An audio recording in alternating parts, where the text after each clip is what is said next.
It's strange how some people can look at your peace and be offended by it. They see you smiling after what you've been through, and it bothers them. They expected you to break down, to lose your mind. They expected you to suffer publicly, dramatically, and endlessly. But here you are, still breathing, believing, and still standing. And that right there is what makes some people uncomfortable. Because your survival is not supposed to make sense to them.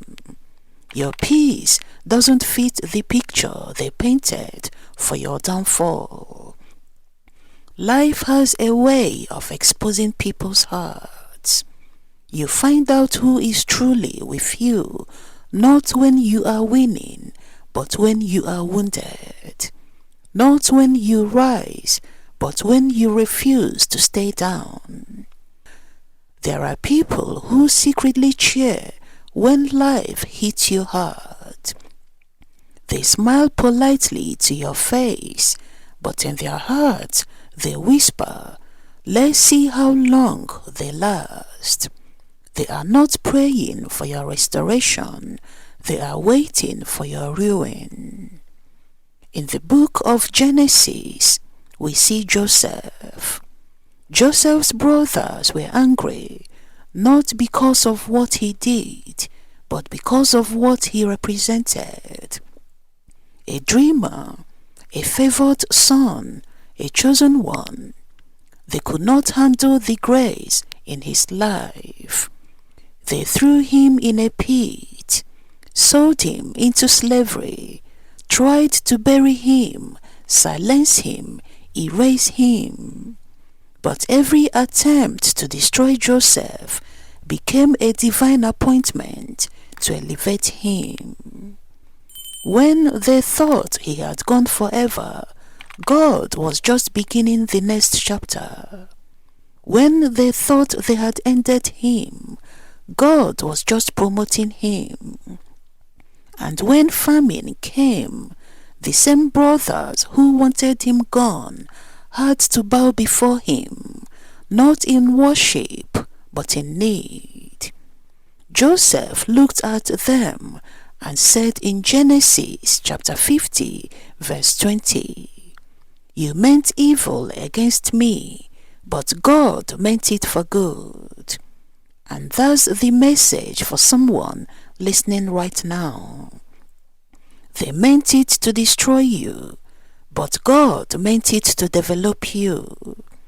They meant it to hurt you, but God used it to heal you.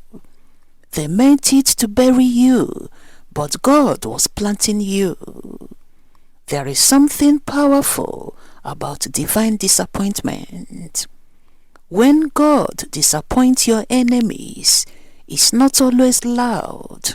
Sometimes it's silent and subtle. God will let you walk past the people who predicted your fall, and your peace will speak louder than any explanation. In Psalm 23 verse 5, David said, "You prepare a table before me in the presence of my enemies." Notice, God does not remove your enemies. He feeds you in front of them. He blesses you right where they can see it, not to humiliate them, but to show them that His hand in your life is not negotiable. David could have said, "Lord, remove my enemies." But no, he said, "You prepare a table before me in their presence." Because sometimes your blessing is meant to be seen. Your peace is meant to be public. Your comeback is meant to be witnessed. Let's be real. You've survived things that should have destroyed you. You've been through storms that others did not make it out of. And still, you have joy, purpose, and you are pressing forward. That's not arrogance, that's grace. When people expect you to suffer and you don't, it exposes the intentions of their hearts. Some people did not just want you to fall, they wanted you to stay fallen. They did not want you to learn the lesson, they wanted you to lose the light. They wanted your pain to become your prison. But you turned that pain into power, and that's why they are angry. Not because of what you did wrong, but because of what you survived. Let's look at Isaiah chapter 54 verse 17. No weapon formed against you shall prosper, and every tongue that rises against you in judgment you shall condemn. This verse does not say the weapon won't form. It says it won't prosper. Meaning people may still talk. They may plot and plan against you, but their words will not have the final word. Because when God covers you, He also confuses your enemies. They will try to understand how you are still standing, and they won't find a reason. When God disappoints your enemies, it's not always about revenge, it's about revelation. He reveals His faithfulness through your survival. He shows them that favor doesn't make sense. Remember Daniel, thrown into the lion's den. The people who plotted against him waited for the roar of the lions, but all they heard was the sound of peace, because the same God who shut the mouth of lions still shuts the mouth of liars. And when Daniel came out unharmed, the king said, "Surely your God is the living God." That's the kind of disappointment God specializes in. God will let them watch, whisper, and let them wait. And then He will raise you up right in their presence, not for your glory, but for His. Maybe right now you are in a season where you feel misunderstood, and you've been trying to explain your peace to people who don't want to understand it. Maybe you've been trying to prove that you are not arrogant, you are just healed. You are not pretending, you are protected. You are not avoiding pain, you've outgrown it. You don't have to explain your grace to people who prefer you broken.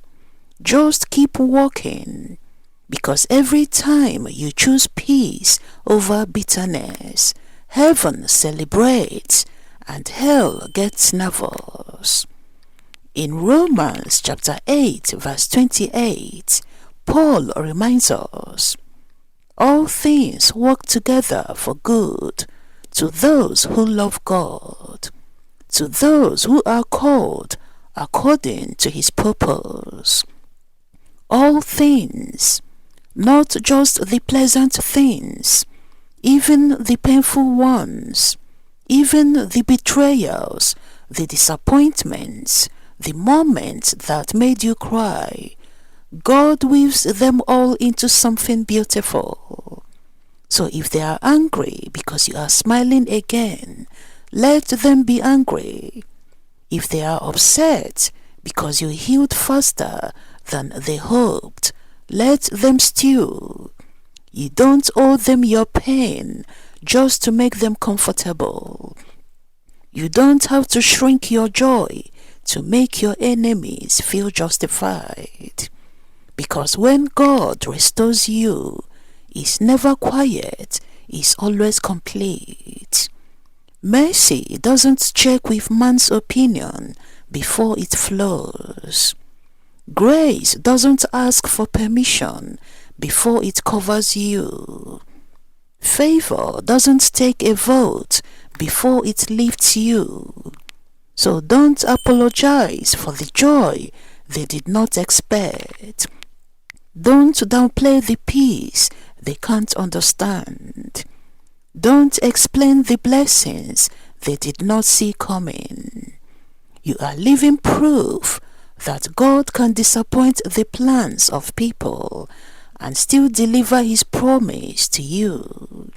So today, if you are listening and if you've ever felt the sting of being silently resented for your resilience, take a deep breath and let these words settle in your spirit. May God continue disappointing those who expected you to fall. May He continue frustrating every scheme that rises against you. May your joy remain unexplainable and your peace remain untouchable. May your testimony keep shining brighter than your trials. Because your story is not over, your resilience is not random, and your peace, your beautiful God-given peace, is the loudest sermon you will ever preach. And as you do, may God continue disappointing them. Thank you for watching, and may God bless you.